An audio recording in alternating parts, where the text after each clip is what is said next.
Chapter 2 Self and Personality. Major approaches to the study of personality. ഇനി നമുക്ക് നോക്കാനുള്ളത് cultural approach എന്താണ് എന്നതും humanistic approach എന്താണ് എന്നതുമാണ്. Cultural approach. This approach attempts to understand personality in relation to the features of ecological and cultural environment. ഒരു വ്യക്തിയുടെ വ്യക്തിത്വം അവൻ ജീവിക്കുന്ന ചുറ്റുപാട്, അതായത് ഇക്കോളജിക്കൽ എൻവയോൺമെന്റിനെയും കൾച്ചറൽ എൻവയോൺമെന്റിനെയും അടിസ്ഥാനമാക്കിയാണ് എന്നാണ് കൾച്ചറൽ അപ്രോച്ചിൽ പറയുന്നത്. അതുപോലെ തന്നെ കൾച്ചറൽ വേരിയേഷൻസും ബിഹേവിയറൽ വേരിയേഷൻസും ബിഹേവിയറിലുള്ള വ്യത്യസ്തതയും ഒക്കെ ഉണ്ടാകുന്നതിൽ പ്രധാന പങ്കുവഹിക്കുന്നത് ഒരു ഗ്രൂപ്പിന്റെ എക്കണോമിക് മെയിൻ്റനൻസ് സിസ്റ്റമാണ് എന്നാണ് പറയുന്നത്. ഓരോ കൾച്ചറിലും ജീവിക്കുന്നവരുടെ പേഴ്സണാലിറ്റി എന്താണെന്ന് മനസ്സിലാക്കണമെങ്കിൽ അവരുടെ റിച്വൽസ്, അതായത് ആചാരങ്ങൾ, സെറിമണീസ്, റിലീജിയസ് പ്രാക്ടീസസ്, മതപരമായ ആചാരങ്ങൾ, ആർട്സ്, അവരുടെ കലകൾ, റിക്രിയേഷണൽ ആക്ടിവിറ്റീസ്, വിനോദ പ്രവർത്തനങ്ങൾ, അതുപോലെ തന്നെ ഗെയിംസ്, പ്ലേ എന്നിവയിലൂടെ മാത്രമാണ് അവരുടെ വ്യക്തിത്വം എന്താണെന്ന് മനസ്സിലാക്കാൻ സാധിക്കുന്നത്. The cultural approach considers personality as an adaptation of individuals or groups to the demands of their ecology and culture.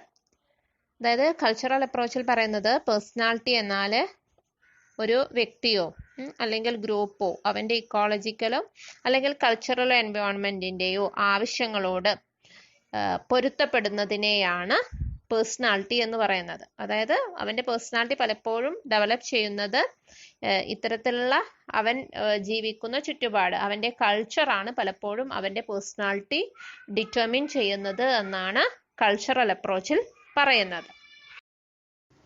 ഉദാഹരണത്തിന് ഫോറസ്റ്റിൽ ജീവിക്കുന്ന ആളുകൾ അവരുടെ കുട്ടികളെ കാട്ടിലൂടെ യഥേഷ്ടം നടക്കാനുള്ള ഫ്രീഡം നൽകുന്നു. പിന്നെ അവർക്ക് ലേൺ ഹണ്ടിങ്, ചെറുപ്പകാലത്ത് തന്നെ കുട്ടികൾ ഹണ്ടിങ് പഠിക്കുന്നു. അതുപോലെയുള്ള മറ്റ് സ്കിൽസ് ഒക്കെ അവർ ഡെവലപ്പ് ചെയ്യുന്നു. അതുകൊണ്ട് അത്തരത്തിലുള്ള കുട്ടികൾ അവർക്ക് ഇൻഡിപെൻഡൻ്റ് ആയിരിക്കും. അവർ എല്ലാം സ്വതന്ത്രരായിട്ട് അവർക്ക് ചെയ്യാനുള്ള കഴിവുണ്ടായിരിക്കും. മറ്റുള്ളവരുടെ സഹായമൊന്നും അവർക്ക് ആവശ്യമുണ്ടായിരിക്കില്ല. അതുപോലെ തന്നെ അവർക്ക് എല്ലാ തീരുമാനങ്ങളും അവർ സ്വയം എടുക്കുന്നു. അതുപോലെ തന്നെ അവർ ആക്സെപ്റ്റ് റിസ്ക് ആൻഡ് ചലഞ്ചസ്, റിസ്ക്കും ചലഞ്ചസും ഒക്കെ ഏറ്റെടുക്കാൻ പ്രാപ്തരായിരിക്കും. അതായത് അവരുടെ ഇക്കോളജിക്കലും കൾച്ചറലും എൻവയോൺമെന്റ് അത്തരത്തിൽ കുട്ടികളുടെ പേഴ്സണാലിറ്റി ഡെവലപ്പ് ചെയ്യുന്നു, അത്തരത്തിൽ ആക്കി മാറ്റുന്നു. അതുപോലെ തന്നെയാണ് അഗ്രികൾച്ചറൽ സൊസൈറ്റിയിൽ വളരുന്ന കുട്ടികളും. അവര് എൽഡേഴ്സ് എന്താണോ പറയുന്നത്, എൽഡേഴ്സ് പറയുന്നതിൽ അവർ ഒബീഡിയന്റ് ആയിട്ട് നിൽക്കുന്നു. അതുപോലെ തന്നെ അവരുടെ യങ്സ്റ്റേഴ്സിനെ ഒക്കെ അവര് നർച്ചർ ചെയ്യുന്നു, പരിപാലിക്കുന്നു. അതുപോലെ തന്നെ റെസ്പോൺസിബിൾ ടു ദെയർ ഡ്യൂട്ടീസ്, അവരുടെ ഡ്യൂട്ടീസ് എന്താണോ അവർക്ക് കൊടുക്കുന്നത്, ആ കുട്ടികൾക്ക് എന്ത് ഡ്യൂട്ടിയാണോ അവർക്ക് കൊടുക്കുന്നത് അത് അവർ വളരെ കൃത്യമായിട്ട് ചെയ്യുന്നു. അപ്പൊ അത്തരത്തിൽ അഗ്രികൾച്ചറൽ സൊസൈറ്റി, അതായത് അഗ്രികൾച്ചറൽ സൊസൈറ്റിയിൽ വളരുന്ന കുട്ടികളുടെ പേഴ്സണാലിറ്റി ഒരു രീതിയിലും, അതുപോലെ തന്നെ മറ്റൊരു കൾച്ചറിൽ വളരുന്ന കുട്ടിയുടെ പേഴ്സണാലിറ്റി മറ്റൊരു രീതിയിൽ, അങ്ങനെ എന്താണോ അവരുടെ കൾച്ചറലും ഇക്കോളജിക്കലുമായിട്ടുള്ള എൻവയോൺമെന്റ്, ഇതാണ് പലപ്പോഴും ഓരോ കുട്ടിയുടെയും പേഴ്സണാലിറ്റിക്ക്, വ്യക്തിത്വത്തിന് കാരണമാകുന്നത് എന്നാണ് കൾച്ചറൽ അപ്രോച്ചുകാർ പറയുന്നത്. Humanistic approach. ഈ ഒരു അപ്രോച്ച് ഡെവലപ്പ് ചെയ്തിരിക്കുന്നത് നമുക്കറിയാം കാൾ റോജേഴ്സും അബ്രഹാം മാസ്ലോയുമാണ്. നമുക്ക് അവരുടെ തിയറി എന്താണെന്ന് നോക്കാം. Call Rogers. Basic premise of this theory according to Carl Rogers is that a fully functioning person, അദ്ദേഹം fully functioning personനെ കുറിച്ചാണ് പറഞ്ഞിരിക്കുന്നത്. He believes that fulfillment is the motivating force for personality development. Personality developmentന്റെ motivating force ആയിട്ട് പറഞ്ഞിരിക്കുന്നത് fulfilment ആണ്, എല്ലാം നേടുക അല്ലെങ്കിൽ പൂർണ്ണതയിൽ എത്തുക എന്നുള്ള ഒരവസ്ഥയാണ്. People try to express their capabilities potentials and talents to the fullest extent possible. ജനങ്ങൾ അവരുടെ കേപ്പബിലിറ്റീസും പൊട്ടൻഷ്യലും ടാലൻസും ഒക്കെ അവർക്ക് പറ്റുന്ന അത്രയും ഫുള്ളസ്റ്റ് എക്സ്റ്റെൻഡിൽ അവർ എക്സ്പ്രസ് ചെയ്യുന്നു എന്നാണ് അദ്ദേഹം പറഞ്ഞിരിക്കുന്നത്. 2 basic assumptions about human behavior. Human ബിഹേവിയറിനെ കുറിച്ച് 2 അസംഷൻസ് ആണ് റോജേഴ്സ് പറഞ്ഞിരിക്കുന്നത്. First one, behaviour is goal directed and worthwhile. Behaviour എന്നത് ഒരു ഗോൾ ഡയറക്റ്റഡ് ആണ്, എന്ന് വെച്ചാൽ ലക്ഷ്യത്തിലേക്കുള്ളതാണ് എന്നും മൂല്യവത്താണ് എന്നുമാണ് അദ്ദേഹം പറഞ്ഞിരിക്കുന്നത്. Second one, people who are innately good, എല്ലാവരും ഇന്നേറ്റ്ലി എന്താണ്, ഗുഡ് ആണ്. Will almost always choose adaptive self actualising behaviour. എപ്പോഴും അവർ ഒരു സെൽഫ് ആക്ച്വലൈസിങ് ബിഹേവിയർ കാണിച്ചുകൊണ്ടിരിക്കുന്നു എന്നാണ്. Rogers self theory. റോജേഴ്സ് പറഞ്ഞിരിക്കുന്നത് 2 തരത്തിലുള്ള സെൽഫിനെ കുറിച്ചാണ്, റിയൽ സെൽഫും ഐഡിയൽ സെൽഫും. റിയൽ സെൽഫ് എന്ന് വെച്ചാൽ മൈ ഓൺ സെൽഫ് കോൺസെപ്റ്റാണ്. നമുക്ക് നമ്മളെക്കുറിച്ചുള്ള സെൽഫ് കോൺസെപ്റ്റിനെയാണ് റിയൽ സെൽഫ് എന്ന് പറയുന്നത്. Ideal self is the self that a person would like to B.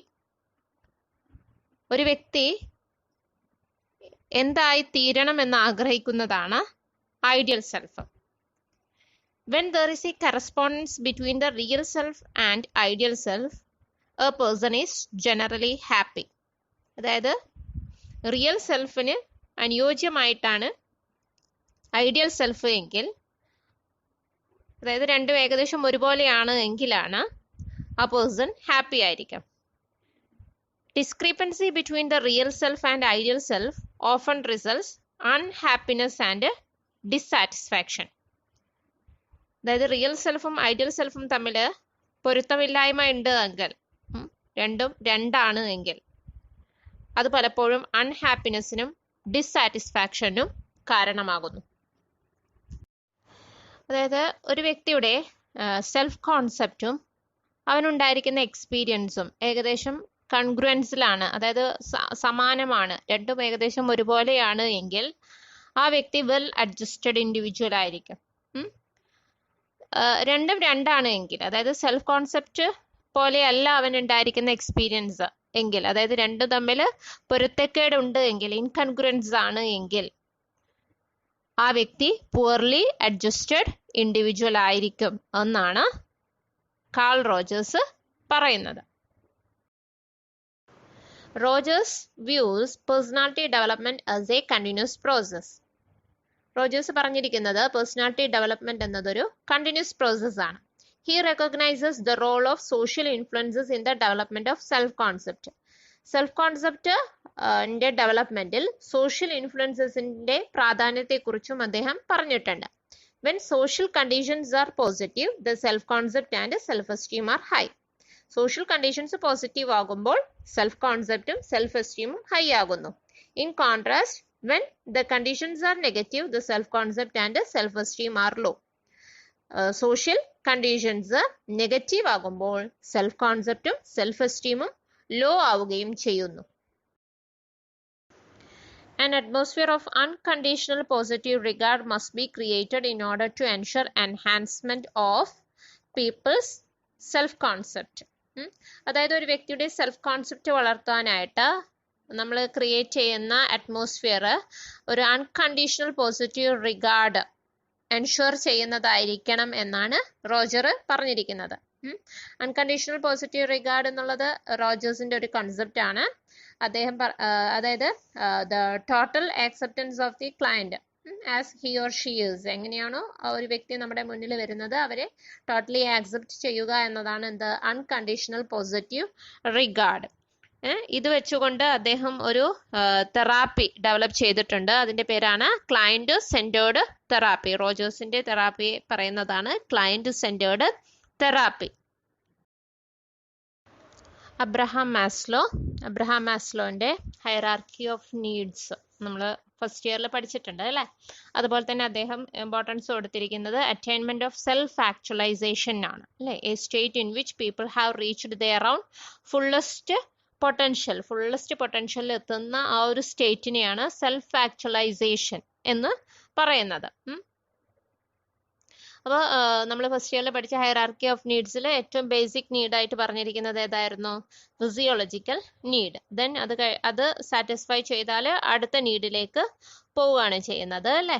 അതെന്താണ്? Security need. Then belongingness needs.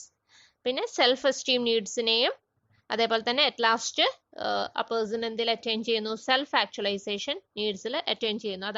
അതായിരുന്നു എന്ത്? ഹൈറാർക്കി ഓഫ് നീഡ്സ് അല്ലേ? മാസ്ലോയുടെ.